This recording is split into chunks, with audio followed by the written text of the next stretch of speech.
tragedy overnight in Bolivia. 2 LDS missionaries are dead, the result of a terrorist attack. Both are Utahns. We'll show you how their hometowns are reacting to the loss of native sons. And why the senseless killing. An expert shed some light on the motives behind a terrorist attack.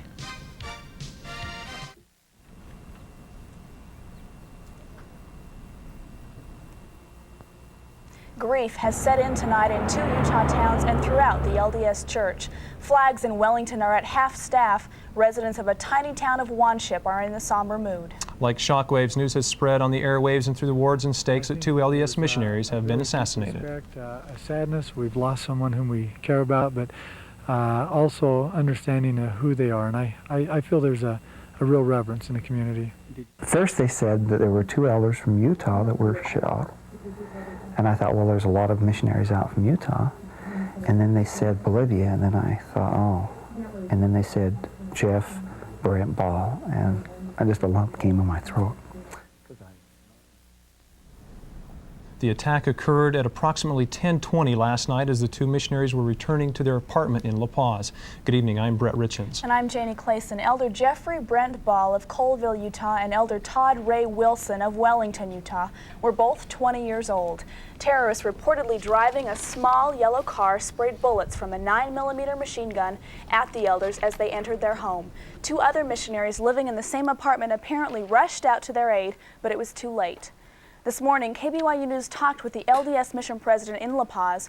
President Stephen Wright called both men young, fine, exemplary missionaries who in no way provoked the attack. On the contrary, it's been very positive. Our response has been very good from the community. There have been some terrorist attempts towards North Americans, and I think that probably our missionaries were targeted because they were North Americans, not because they were Mormons. The church has a fairly high profile wherever they are in the world, with nice chapels and missionaries walking around wearing white shirts and ties.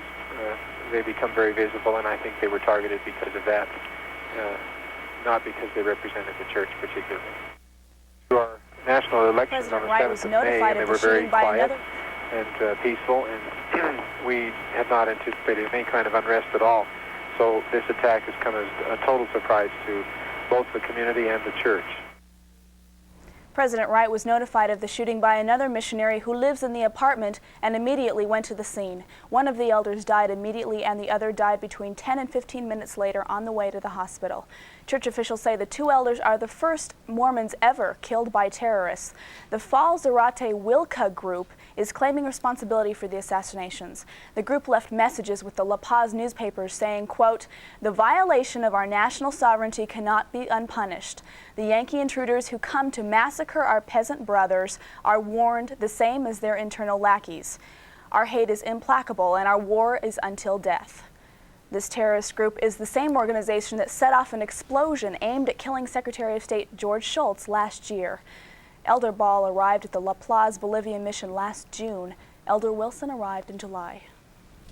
The State Department has promised to conduct a full investigation of the event. In a statement released earlier today, a spokesman condemned the assassinations. We extend our deepest sympathy to their families. We condemn this despicable crime. We hope that the perpetrators can soon be identified, apprehended, and brought to justice. The Bolivian government has pledged to cooperate fully. The First Presidency of the LDS Church say they were grieved to learn of the assassination of the 2 missionaries. We regret that anyone would think that these representatives of the Church of Jesus Christ of Latter-day Saints, who have been sent to preach the gospel of peace, would be characterized as enemies of any group. The presidency extended their love and prayers to family members, saying the 2 young men have died as martyrs in the cause of the Lord. KBYU's Todd Harris is a teacher at the Missionary Training Center and joins us now with a report on the mood there. Todd, what's the general consensus? How's the feeling at the MTC now? Well, Janie, at the time, the missionaries had not been informed of the situation. It wasn't until recently that they were given the announcement officially, and it was through a letter that was written by President Pinniger. Right now, the missionaries are receiving the first news of the missionary's death in La Paz, South America, in Bolivia. It has come through the MTC gradually, and the information has slowly matriculated down through the chain of command via the branch presidents who are at this time reading the letter from President Pennegar to the missionaries. President Pennegar praised the missionaries and told them that they had been faithful in laying down their lives for the Lord. According to President Pennegar, though, the work would go ahead, and he said these missionaries were living worthy to give their lives for the Lord. Todd, any indication on what will happen to missionaries scheduled to go to La Paz? At this time, Brett, it seems that they are taking into consideration all things, and President Pennegar is in Salt Lake meeting with the general authorities, and they're going to make that decision later. All right, thank you for that report. Thank you. And now our fact file on the church in Bolivia. Since the church opened missionary work there in 1964, it has grown rapidly. There are now 9 stakes and 55 wards in Bolivia. 3 of those stakes are in La Paz. There are 2 missions. La Paz is in the Chacabamba mission, and everyone in 155 Bolivians is a member of the church. In 1987, there were 40,000 church members in that country of 6 million. And as we mentioned earlier, Elder Jeff Ball is from Wanship, Utah. I just returned from Wanship and spoke with people who watched Elder Ball grow up. Before accepting a mission call to Bolivia 10 months ago, Jeff Ball lived here in the tiny, quiet town of Wanship, Utah. He was an active member of the LDS Church and attended meetings in the small Wanship Ward Chapel. Family, friends, and neighbors were shocked today when they learned that their young hometown missionary serving in faraway Bolivia had been gunned down in cold blood. I can't tell you. First they said that there were 2 elders from Utah that were shot. And I thought, well, there's a lot of missionaries out from Utah. And then they said Bolivia, and then I thought, oh. And then they said Jeff Brent Ball, and just a lump came in my throat because I had known him and loved him and appreciated him all these years. Jeff graduated from North Summit High School in nearby Colville, where he served on the student council his senior year and was named as an all-state running back in football. Those who knew him say he was a man of high moral character, a man who lived by principle. Jeff was Jeff. He didn't jump on the fads, wear the odd clothes, the hairdos, whatever it is. Jeff maintained he was Jeff coming to school every day. Well, he was always active in the church. He very well-rounded person. He was very athletically inclined, but yet he was had a natural sense of humor, a natural, I don't know what you would call it. He knew how to make people at ease. Church leaders say Jeff isn't the only family member serving a church mission. His sister Wendy is serving in a remote area of Guatemala and has yet to be notified of her brother's tragic assassination. Today is her birthday. This morning, the LDS Church presidency offered comfort to the Ball family. They called Jeff a martyr for the Lord.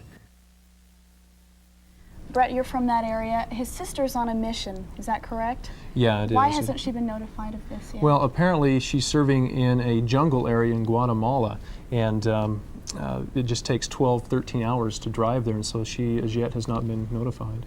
Okay. As we mentioned earlier, Elder Todd Wilson is from Wellington, Utah. Kevin Kitchen has just returned from there. Kevin, how's the community dealing with the news? The community there is quite shocked with what has happened. They're handling it quite well. A lot of church support from the people that surrounded Elder Wilson. There's only 1,800 people in Wellington, and those people all seem to have known this elder, but not all of them knew him personally. The media coverage alone in Wellington has been a shock today, as telephones have been ringing for most people there. The community of Wellington sits tranquil, far removed from the terrorist act that claimed the life of Mormon missionary Todd Ray Wilson. People that knew Elder Wilson personally, however, are shocked. Elder Wilson attended Carbon High School before leaving in 1988 to serve a full-time mission for the LDS Church. Wilson was very active in his faith and his community. By showing by the fact that with his working, he worked at Wendy's here in the community to try to make money for his mission. Wilson was an outstanding scout and very involved in church sports. His elementary school is now converted to the City Hall, flew its flag at half-mast today. And I talked with some of the teachers, one of his former elementary teachers, I should say, in Wellington, Jackie Payne. She said that he's a very bright student when she taught him, and she's lived in the area for some time. I asked her if there has been any incident like this in the past as long as she can remember, and she says there's been nothing quite like this that has affected their community. I'm sure there hasn't been. Thank you, Kevin. Thank you, Kevin. The bodies of Elder Wilson and Elder Ball are being held by the Bolivian police pending completion of their investigation. As soon as police release those bodies, they will be returned to the United States for funeral services here. A memorial service will be held for them in La Paz on Sunday. Brett?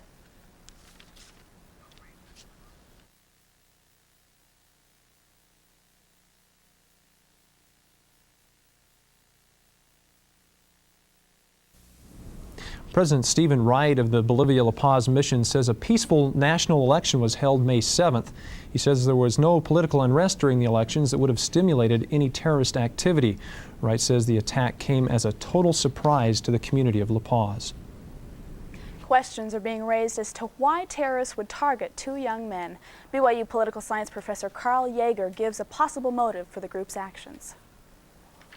They're looking for any target which will hurt the United States either physically or psychologically. And in a very real way, they are sending us a message that we will do our thing, that we will grow and process and ship drugs to the United States, and if you attempt to interfere, the most innocent and the most vulnerable of Americans will pay the price. And of course, this would be the LDS missionary, unfortunately. Yeager says the group claiming responsibility for the deaths are part of what's known as narco-terrorism, a relationship between drug lords in Bolivia and terrorist groups which act as their protectors. Other experts agree the two missionaries were not killed because of their religious affiliation, but because they were Americans. Recapping tonight's top stories, the families of two missionaries are grieving their loss this evening. The missionaries were gunned down by terrorists outside their La Paz, Bolivia apartment last night. Jeffrey Brent Ball of Wanship, Utah, and Elder Todd Ray Wilson of Wellington, Utah, were returning home from proselyting. The Fail Zarate Wilka group is claiming responsibility. The attack was evidently politically motivated and had nothing to do with the fact that the men are LDS. That's all the time we have for tonight. Thanks for joining us. Tune in tomorrow at 6:30 for more Utah County News. Have a good evening. Good night.